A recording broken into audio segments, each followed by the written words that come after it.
Your United States Air Force presents Big Moments in Sport. Marquette Stadium, Milwaukee, June 30th, 1934. Glenn Cunningham and Bill Bonthron meet in thrilling 1,500-meter race. This is Harry Wismer bringing you a big moment in sports history. What you are about to hear is a dramatic recreated account of a never-to-be-forgotten sports event at the peak of its power-packed action. It's a story that has been and will be retold as long as people talk about sports. But first, before we turn back the clock, here is Bill Reddick with a message from the United States Air Force. Every young man knows that to be successful in sports, in business, in any undertaking, he must aim for the top. And that's exactly what you do when you join the United States Air Force. The skills you learn in the Air Force can take you to the top in many different fields: radar, photography, administration, medical assistance, or the exciting new field of guided missiles. The training you can receive is the world's finest, the latest, most advanced training offered anywhere. What's more, you earn while you learn, and you enjoy the great advantages of free medical and dental care, plus a fine retirement plan. Yes, the future looks brighter in Air Force Blue. So if you're between the ages of 17 and 34, see your local Air Force recruiter now. Find out how you can set your sights straight for the top as an airman in the United States Air Force. Now back to Harry Wismer. Many years have passed since Glenn Cunningham, the Kansas Flyer, pulled into the siding to say farewell to the most colorful career ever run on the cinder and wooden tracks. Cunningham ran his last race in 1940 at the age of 30, and then quit to devote his remaining days teaching in a country classroom. His retirement left a void that may never be filled.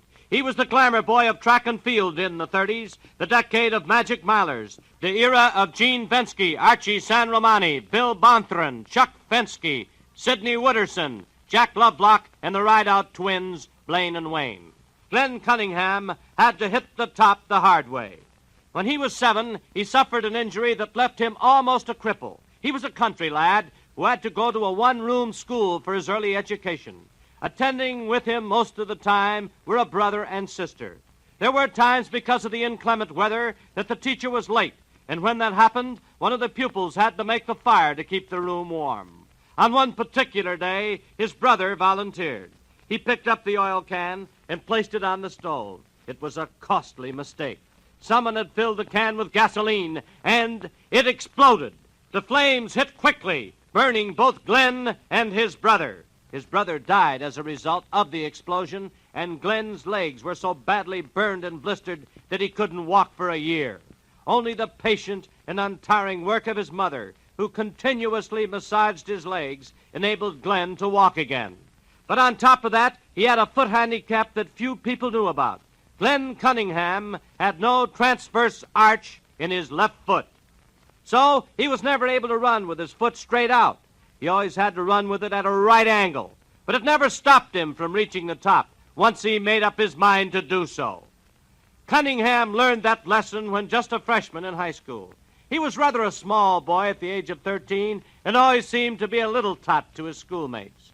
Once, while visiting a county fair in Elkhart, Kansas, Glenn passed the window of a hardware store in which there was displayed a medal to be given to the winner of a mile race, entries open only to high school students. Glenn's parents didn't favor athletics too much, so Cunningham had to sneak away to compete. In this race, Glenn ran in street clothes and tennis shoes, while the other contestants, members of the school track team, wore the necessary trunks and spiked shoes. At the start, Glenn was left at the post. Most of the competitors were older, taller boys. In fact, Cunningham, in telling the story, says the two of them really looked like giants. It wasn't too long before he caught up with them, however, but then he didn't know what to do to pass them. He had never been in a race before, so instead of running around them, Glenn ran under their arms like a little boy, and he kept running so fast that no one was close to him at the finish mark. Even though he won, he never did get the medal. He was so scared when the race ended that he went straight home for fear someone would tell his mother he had been in a race. Since no one claimed the medal, the superintendent of the school returned it to the store owner. It was perhaps the only time Glenn Cunningham never received his award for winning a mile race. Beyond doubt, Glenn Cunningham was the greatest indoor runner of all time. endowed with a quarter-miler's speed. Glenn popularized the doctrine of progressive acceleration.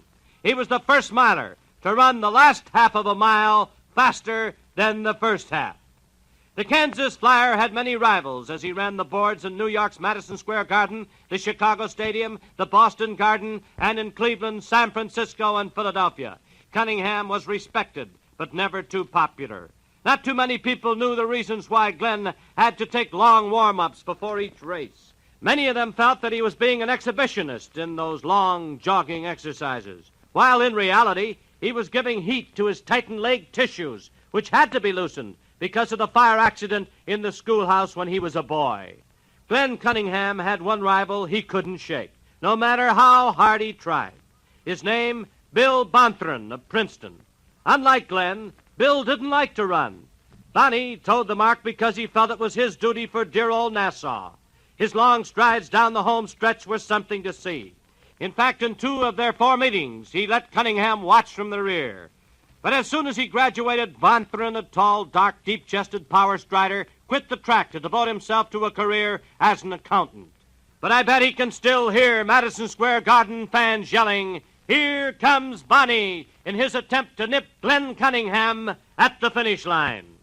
Now, before Big Moments in Sports brings you in detail the thrilling account of the record-breaking 1,500-meter race between Bill Bonthron and Glenn Cunningham, here is a message of interest to all young men who want to go places faster. The science of aviation is growing fast. And the man who grows with it, the airman in the Air Force who can keep him flying, is a very important man. Right now, the United States Air Force offers you the chance to be this important man, to build a bright career for yourself in the field of jet aviation. As an airman, you'll receive the world's finest technical training from the men who know it best. You'll be trained in such vital skills as jet engine repair, airborne radar, electronics, air traffic control, rocket propulsion. As an airman, you earn while you learn. You'll advance as high as your interest and ability can take you. Enjoy opportunities for worldwide travel and sky-high adventure. If you're between 17 and 34, see your local Air Force recruiter now. Secure your future in the jet age as an airman in the United States Air Force.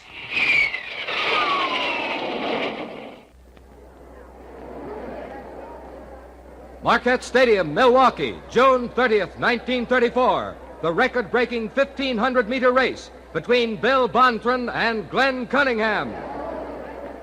This is Harry Wismer speaking to you from Marquette University Stadium, where along with some 17,000 Milwaukee sports enthusiasts, we've been sitting under a hot, sultry sun, watching America's best track and field contestants competing in the 59th Annual Championship Games of the Amateur Athletic Union. American and world meet records have fallen here this afternoon like apples from a tree in a windstorm. Now, here comes the race we've been waiting for, the 1,500-meter classic. It has 5 men in the field, but I can tell you right now that 34,000 eyes will be glued on just 2 men, Glenn Cunningham and Bill Bonthron. Lining up with this pair, we have Gene Fensky of Penn State and the New York Athletic Club, Robert Morris of Lincoln, Nebraska, and Nelson Brown of Pittsburgh Teachers. This is the rubber match, or 5th meeting between Bonthron and Cunningham. Their previous 4 races, each winning twice, were all over the 1-mile distance. Today's race, to be recognized by Olympic standards, will be their first meeting over the 1,500-meter distance. They do not run the mile in the Olympic Games, only the 1,500 meters. This metric mile is a fitting climax to a series of battles between these 2 rivals, Cunningham and Bonthron, that have taken them all over the country. In their 3rd meeting, Glenn embarrassed his Princeton rival when he won with 40 yards to spare and right in the presence of Bonnie's classmates and friends at Palmer Stadium. But it had to be in world record time, 4 minutes, 6 and 7/10 seconds. Bonthron won the last time out, but fell 2 seconds short of beating Glenn's time. The runners are ready. This is the event this huge crowd has been waiting for all afternoon. The boys are on their mark. Set. There's the gun, and they're off. Fensky is out in front. He defeated Cunningham in the National AAU 1,500-meter race last year, and by just an inch. Now Cunningham is moving out in front. Evidently, he wants to set his own pace. Bonthron is right behind. He doesn't want too much distance between him and the Kansas Flyer. The pace is starting to catch up to Penske, and he's dropping back. Morris and Brown are just along to make up the field. It's now 2 laps to go, and Cunningham is still out in front. He's starting to pour on the gas. It's now a lap and a half to go, 600 yards from the finish line. The gap between Glenn and Bill is getting wider all the time. Cunningham really has it today. They're now hitting the backstretch. Cunningham is in front by 5 yards, but Bonthron still hangs in there with him. They're now going into the far turn, and the distance between them is about 8 yards. Now they come into the home stretch for the bell lap, and Cunningham leads by 12 yards. This guy is running like I've never seen a human run before. Glenn is blazing away, but Bonnie is staying right up with him. They move into the final turn. Who can catch Cunningham? He's 15 yards to the good, but Bonthron is still hanging in there, head bobbing up and down, legs pumping away. It's now 100 yards from the finish, and Bonthron is starting to come on. He's making his move, but it looked... But Cunningham looked like he was all in. Hold it! What's that on the far? Bonthron has collapsed. I'm running over to help him. The intense heat must have gotten him. It's been very hot under this blistering sun. The timekeepers are in a huddle on the track just below our broadcasting booth, and this race could have been run in record time. They don't usually make a fuss if it isn't something important. They are now double-checking their watches to make sure. They seem to be satisfied now, and here's the announcement. Winner of the 1,500-meter race, Bill Bonthron, Princeton. Second, Glenn Cunningham, Kansas. Third, Gene Penske, New York Athletic Club.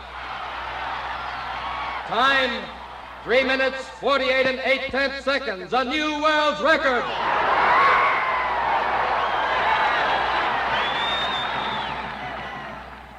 Losing this 1,500-meter race to Bill Bonthron was a tough defeat for Glenn Cunningham, because even though he missed winning by 1 second, he, too, had run this race in world's record time. Glenn...